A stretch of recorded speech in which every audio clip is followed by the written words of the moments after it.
betel ya nani ya papa Mbiye Moulaya. Ba maman bazaki toujours kosambela na foulard na moto. Vrai ou faux? Betel ya lelo ya Mbiye foulard elongwe. Et comme il n'a kabelo, et comme il n'a ba mèche, et comme il n'a ka on dirait net va tubaye défilé de mode. Pour na nini ba hebi ke pasteur. Non balité, tozo ya pona to la kisa ba talent. Moïse Mbiye a hebsaki boye. Abi batu bakanisi lo wa netike papa nanga tikelinga betel, atikelinga bombengo. Non, nakutaki betel na ba difficulté belé. Betel bâtiment nango komaki obeba, betel ezalaki sous l'entretien te. Nde na yaki na bandi ko bongisa et puis na régénir temple. Oui, c'est vrai, ceux qui bino pe botali bo omona. C'était Betel et Vanda, moi, tant moulaï, ils ont un chantier. Donc, na kati kaka batu bazo sambela belibanda na mpeze sila kite. Alors, tant Moïse mbi aye ozwa Betel, c'était Betel. Nde atongi, amemi biloko asika, et puis même temple wana na façon atongi liango, ils ont rappelé sujet à contradiction et belé. Vous excusez-moi, Moïse mbi lui voir comme ça. Azam Tumoko a eu ma chance belé, moi, ma opportunité. Et puis, il y a ma casse.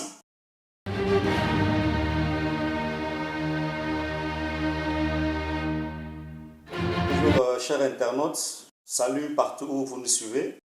En tout cas, on a pesé binombo de vraiment dans un essengo. Dans mon collègue, l'autre putana, tout solo la lisusu. Binombo boebi, ma kamuzo leka. Nikolo yo.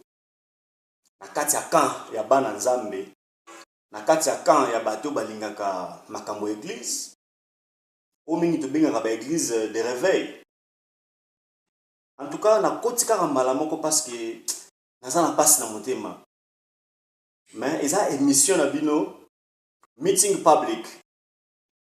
Eza titre ya émission oyo meeting public tozo tourner depuis Johannesburg. En Afrique du Sud, pour la conseiller la bino musala. Donc désormais bon mais ça na chaîne New Look TV. Ne sika vraiment bobanda ozwa ba diversité nyonso ya ba émission socio-culturelle nyonso vraiment oiza esalaka à la in ya vie na biso vie communauté congolaise quoi. Alors meeting public eza émission oyo banda ko traiter ba question nyonso oyo to banda ko solola et puis bo banda ozala na besoin ya information nango to banda ko leka awa to ozala fidèle na chaîne oyo ya New Look TV oyo ya Epa Boss John Luke na pesio mo de place oza. En tout cas nzamba pambola yo lelo to yo lobela sujet affaire Moïse Mbiye. Moïse Mbiye c'est un bon type. Vous excusez-moi, Moïse Mbiye lui voir comme ça, Azam Tumoko a eu ma chance belé, moi ma opportunité. Et puis il y a ma casse. Vie, famille, et puis la ndenge toyebi ndenge nini atika la Betel. Kala mingi te na utaki olanda émission moko et pas concert na chaîne voisine. Ayambaki frère Moïse Mbiye. Moïse Mbiye a hebsaki boye. Abi batu bakanisi lo wa netike papa nanga tikelinga betel, atikelinga bombengo. Non, nakutaki betel na ba difficulté belé. Betel bâtiment nango komaki obeba, betel ezalaki sous l'entretien te. Nde na yaki na bandi ko bongisa et puis na régénir temple. Oui, c'est vrai, ceux qui bino pe botali bo omona. C'était Betel et Vanda, moi, tant moulaï, ils ont un chantier. Donc, na kati kaka batu bazo sambela belibanda na mpeze sila kite. Alors, tant Moïse mbi aye ozwa Betel, c'était Betel. Nde atongi, amemi biloko asika, et puis même temple wana na façon atongi liango, ils ont rappelé sujet à contradiction et belé. Omoni. Tozo leka, na bandi boye pour na to comprendre sika ni tozo kende. Atongi, asali makambo nyonso bien, batu bayepe belé, mais constant, batu pe basalaki ezalaki ke.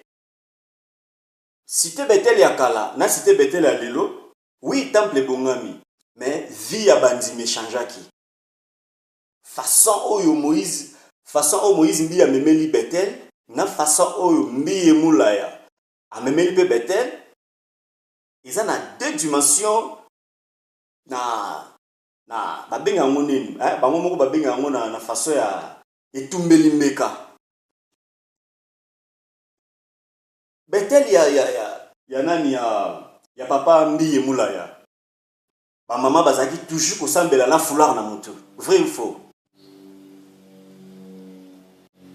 Bethel ya lelo ya mbi foulard elongwe ekomi nango kaka kabelo, ekomi nango kaka ba mèche, ekomi nango kaka ondire neti bato baye défilé de mode.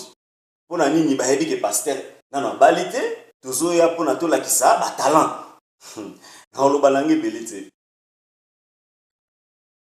Alors ntango ye azoloba ke non azwaki église ya kokweya, ozwaki yango ya kokweya ya batima, mais ozwaki yango ya kokweya ya bandimi te. Bandimi ya cité Bethel ya kala bazalaki na besoin ya liloba. Talaka ba mama wana bazalaki na ba jeune fille tout bazalaki na système ya kitambala na mutu.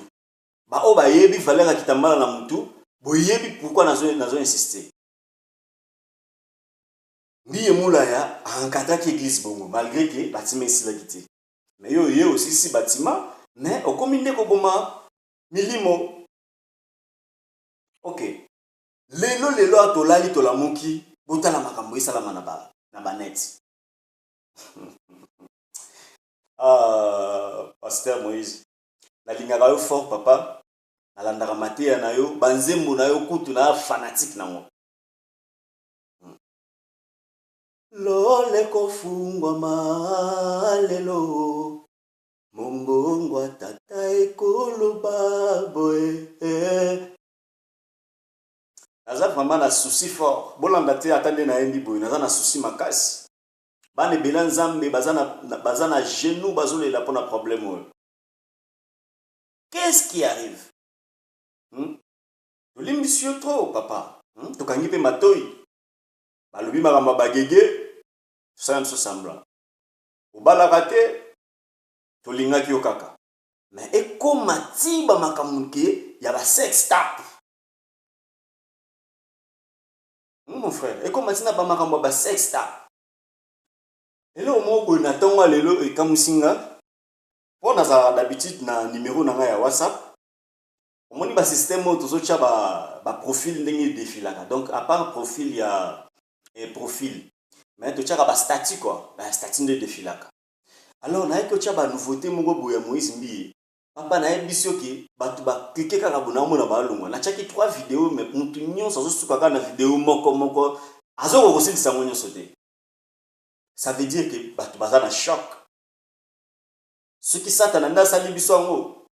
Asepela na mais bana nzambe baza na choc. Pourquoi ndeko na bango baseka ye? Lokola tozaki penza na besoin nango makasi, nzamba monaki pe souci na kati ya motema. Alors aye ko répondre boy. A répondre nango na ba pasteur nyonso. Oyo yebiki okambaka lingomba ya nzambe. Oyo yebiki osalaka ba aventure na makambo ya nzambe. Lelo message yango yo kamo. Tozo Bible. Tozo tanga parce que il faut ka Bible parce que mutu aza pasteur, c'est faut tangeleka la Bible. Ndi yango ndi za assez familiariser nango déjà, moi to ko sabino ezati. To tanga Bible.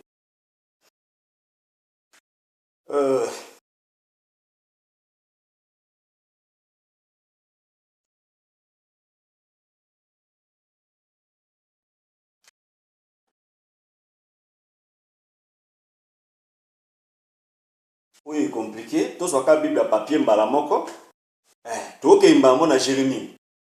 Jérémie chapitre 10 verset 21. Jérémie chapitre 10 verset 21. Tout autant. Jérémie chapitre 10 verset 21.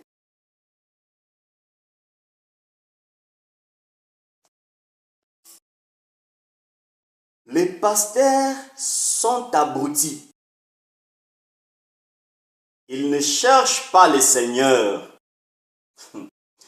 Les pasteurs sont abrutis. Ils ne cherchent pas le Seigneur. Oui. C'est une prophétie, ça. Les pasteurs sont abrutis, ils ne cherchent pas le Seigneur.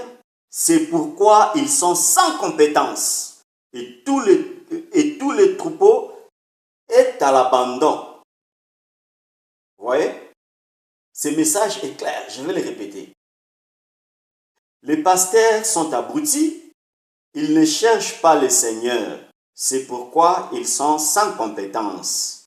Et tous les troupeaux sont abandonnés. Lelo combien de bandimi babeti libaku pour na makambo yo? Lelo ba chrétien belé ba kesu église pour na makambo yo. Ba brebis baza abandonné. Vous les pasteurs cherchez le Seigneur. Boluka façon o bokobongisa na nzambe bisote. Boluka façon bokobongisa na nzambe pona bana na nzambe baza olela. Tokei pona vie attend, pona libérer bino. Deuxième verset. Toujours na Jérémie. Lelo Jérémie nde mutazo yebisa bango ba vérité pona awa bango batangisa biso ngote. Tokei na Jérémie 23.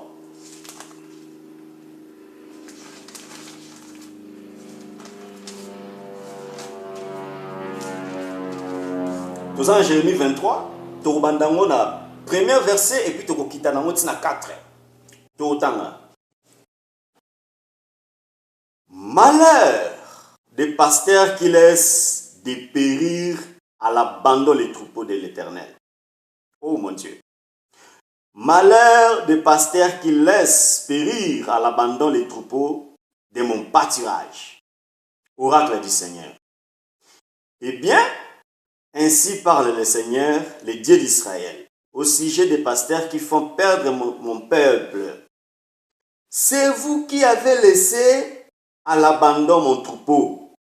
L'avez dispersé, vous ne vous êtes pas occupé. Nzambe azogangela ba pasteur abi eza bino nde bopanzi lingomba nanga bino nde bopanzi bato banzimeli ngai bankadre bango te na makambu na bino na bozoba na bino bozo panza bango bozo sala ete kondima na bango ekweya. 4. J'établirai sur eux des pasteurs qui feront paître. Oui, maman soko betanaki libaku yoza mwana nzambe ko regretter te, c'est Dieu qui contrôle le système. Alobi ka ko tindela biso ba pasteur mususu. Ba pasteur baza compétent. Ba o baza ba sex tapte, please. Non.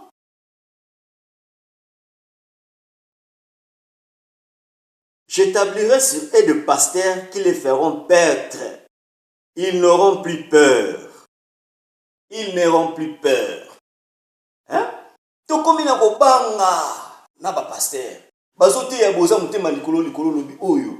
Hein? Aza nzambe to aza nzambe te.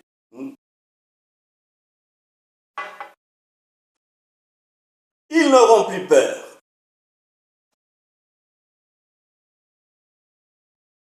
Ils ne seront plus accablés.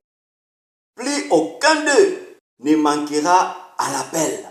Oracle du Seigneur. Nakanisi, naza na commentaire ya ochate. Na pesi des versets, verset liboso na pesi Jérémie chapitre 10 verset 21. Et puis na yo pesa lisusu Jérémie chapitre 23 verset 1 à 4. Moïse mbiye yango yonde réponse na yo. Lokola tozaki na fardeau ya makambo esalami pona yo okozala innocent oui ou non nzambe moko nda yebi kasi soki yo banyo salaki banyo sala biso babenga ngoni caprice pona ke tolinga ngo mingi nde osala trop de bêtises. Voilà ce que le Seigneur dit. Pour ne pas être compétent, donc botanga ngo to kutana. Alors, on a profité. On peut s'accorder juste 3 personnes motées. En tout cas, Zambia, Pambola Bisso. Joe Luke na Canada, na Pession Moté. Na Pesipe, Maman Luke, famille no Mobimba, vraiment, c'est bon.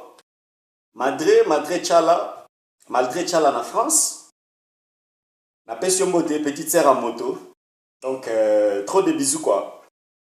Et puis napesi ige napesi bino mbote, napesi James, napesi yo mbote, napesi staff nanga tu ya meeting public na sirke bajour eza na otanga vraiment comme na bino. Merci beaucoup na ndenge bolandi biso, ezaki juste kaka ba mise au point ya makambo ezoleka. Awawa bobanda kozwa politique, sport, nyonso ebando leka juste kaka ceux qui s'abonner na New Look TV. À chaque fois, tu vas la belle émission et bando comme sans problème. En tout cas, merci beaucoup.